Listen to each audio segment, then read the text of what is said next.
What you are, where you are, and how you are not chosen by you.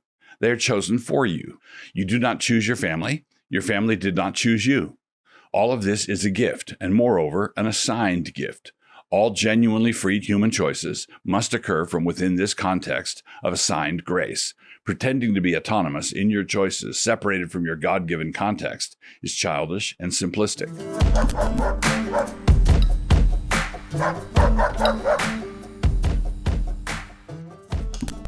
Introduction. Some years ago, Ron Paul wrote a book entitled Redefined.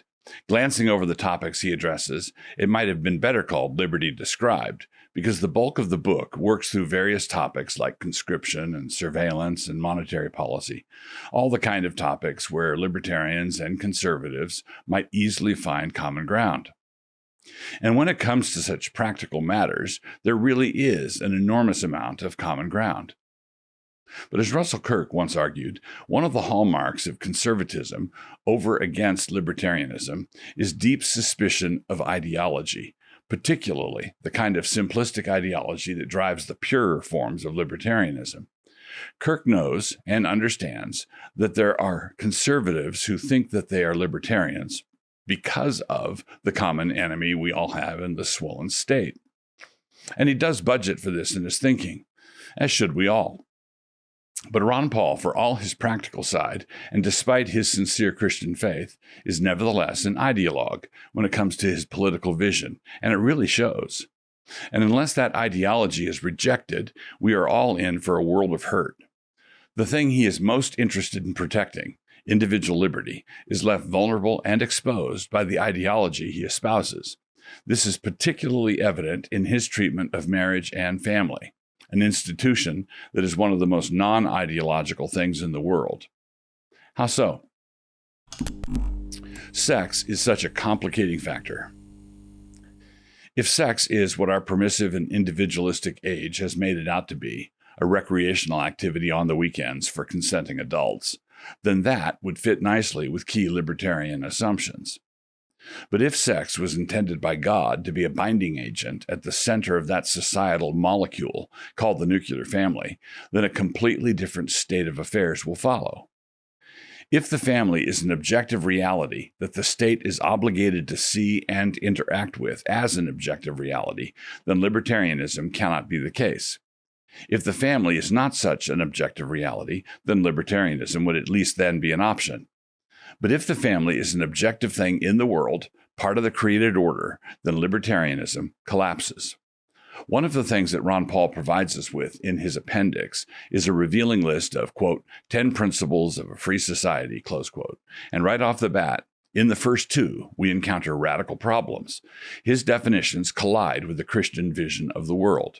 Quote, 1. Rights belong to individuals, not groups. They derive from our nature and can neither be granted nor taken away by government.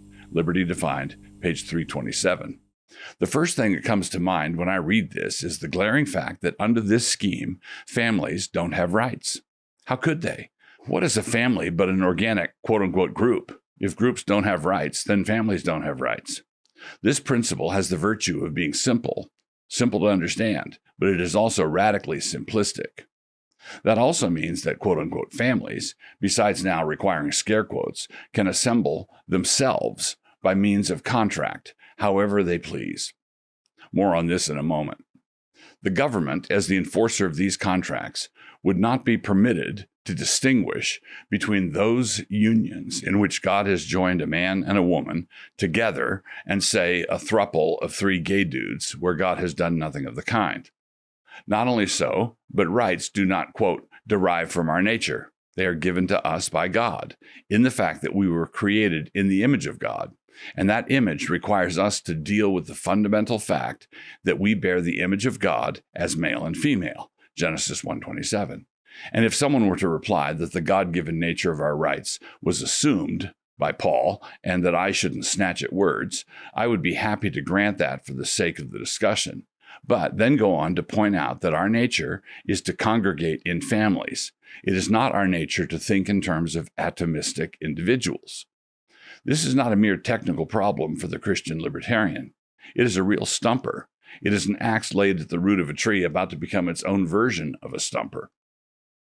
The objective reality of the family presents a problem that is fatal to every form of libertarianism, especially the Christian forms of it. Quote, 2. All peaceful, voluntary economic and social associations are permitted. Consent is the basis of the social and economic order, close quote. Liberty Defined, page 327. Now, I agree that consent is a grand principle if we are limiting our discussion to the manufacture and sale of widgets. Smith promises to deliver 10 widgets to Jones in exchange for the sum of $100. Lemon squeezy, right? If we are discussing the manufacture and sale of some lawful product, like a widget, you could do no better than to heed the admonitions of Bastiat and reject every form of legalized plunder. But that is a relatively simple contract. We can actually have some grasp of the variables involved. However, all contracts involving sex and the likely propagation of eternal beings resulting from that sex are enormously complicated with millions of variables. We cannot track all the variables, which is why we must be content to simply follow God's law. Find a good woman, marry her, and be a father to her children. This is the law and the prophets. What do I mean by variables? Remember that a tribe with 100,000 people in it is just 10 generations downstream from one act of sexual intercourse. And that is only one possible example. And an orgy is a peaceful social association.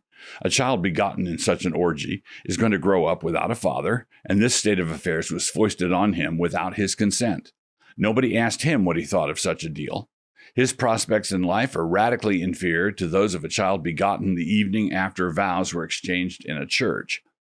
How about if a father and mother decide to move from Oregon to Texas when the eldest of their 3 children is 4 years old? The children are now going to grow up Texans, and all without their consent. Now, a libertarian might say that gaining the prior consent of young children, or children not yet conceived, is clearly not feasible. Exactly so, which is why we cannot say that consent is the basis. Now, when I use examples like this, it is likely that a libertarian could appeal to common sense. He might say that I'm thinking up extreme examples. Nobody would ever demand that we make consent mandatory in the light of certain biological realities, like how children are conceived and where they grow up.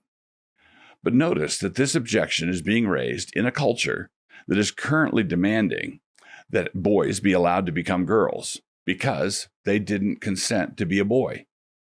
These are not the best times to appeal to the sturdiness of our universal common sense. And how people are begotten and where they grow up, all without their consent, is not exactly an outlier. It happens to absolutely everyone. What you are, where you are, and how you are not chosen by you. They are chosen for you. You do not choose your family. Your family did not choose you. All of this is a gift, and moreover, an assigned gift. All genuinely free human choices must occur from within this context of assigned grace. Pretending to be autonomous in your choices, separated from your God-given context, is childish and simplistic.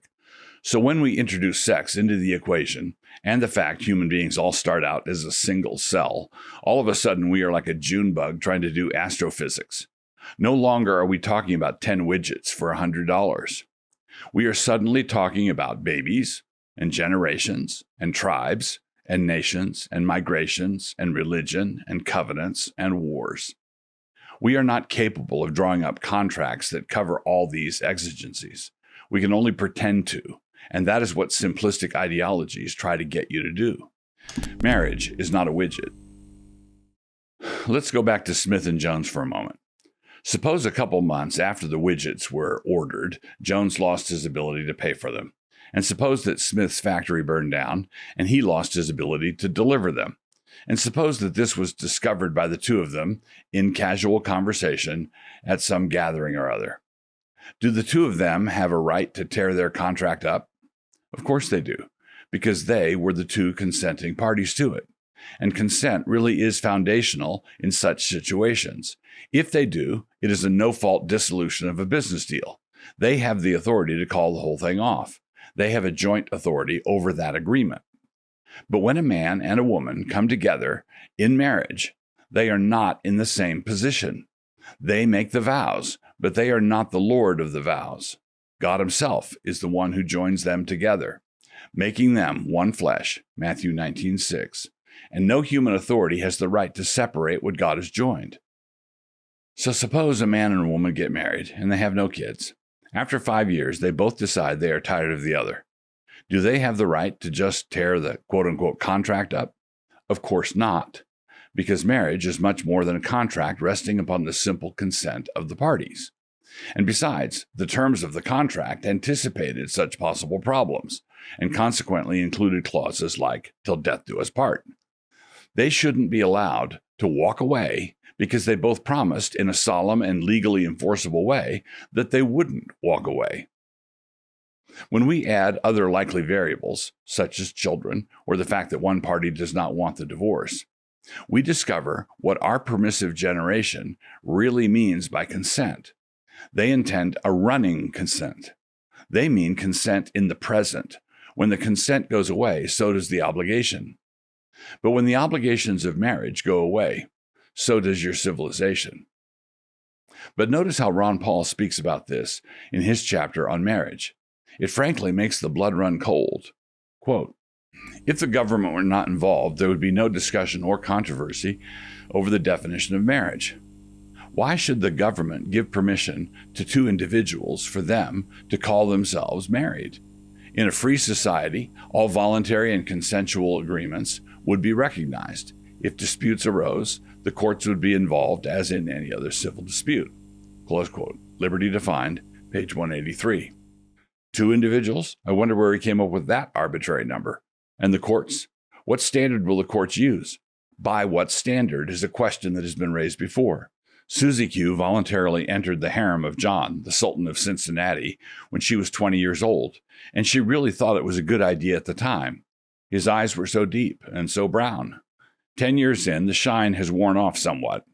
Does the libertarian court make her remain because the vow she took included the phrase, quote, as long as the moon remains above?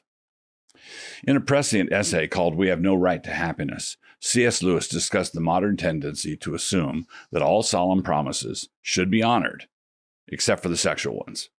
If it involves, quote, 4 bare legs and a bed, then all bets are off. Quote, it is like having a morality in which stealing fruit is considered wrong unless you steal nectarines. If I object to boys who steal my nectarines, must I be supposed to disapprove of nectarines in general? Or even of boys in general? It might, be stealing that I disapproved of. Close quote. C.S. Lewis, We Have No Right to Happiness. Love, loyalty, liberty. My reason for focusing on marriage and family in this way is because the family is a bulwark of liberty.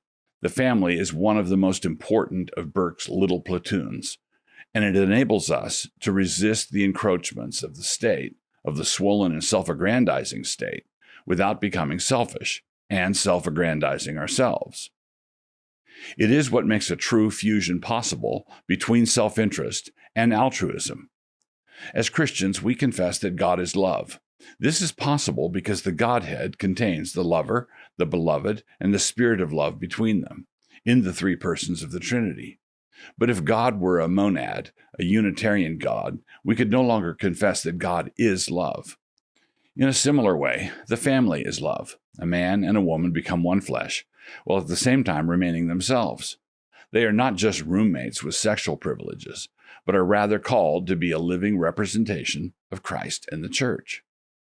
They are one flesh and have become an entity in the world that the state is obligated to deal with as a real entity.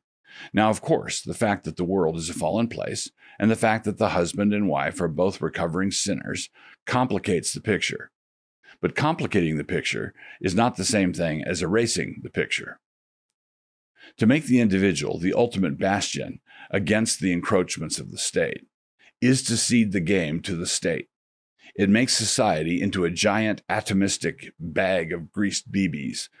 But if we recognize that civil society is made up of three governments arranged in God's system of checks and balances, that society will grow to have a true molecular strength. There is the government of the family, and we have millions of families. There is the government of the church, and we have hundreds of thousands of churches. And last, bringing up the rear, we have the government of civil society. Because we were inspired by what God did in his system of separating the powers, we imitated him in the way we structured our civil affairs. We adopted a federal system with some powers retained by the states or the people, and a handful delegated to the central government. We then divided the central government into 3 branches, with each one charged to be jealous of the other 2. For good measure, we split one of those branches into 2 again. At least that was the way we used to think before our rampant individualism laid waste to the only environment within which individuals can thrive. Liberty can only flourish in an ordered society, and ordered societies cannot exist without recognizing God's order in the family and in the church. These institutions were established by God Himself and do not arise as the result of fallen humans making sinful contracts. There will be likely future installments.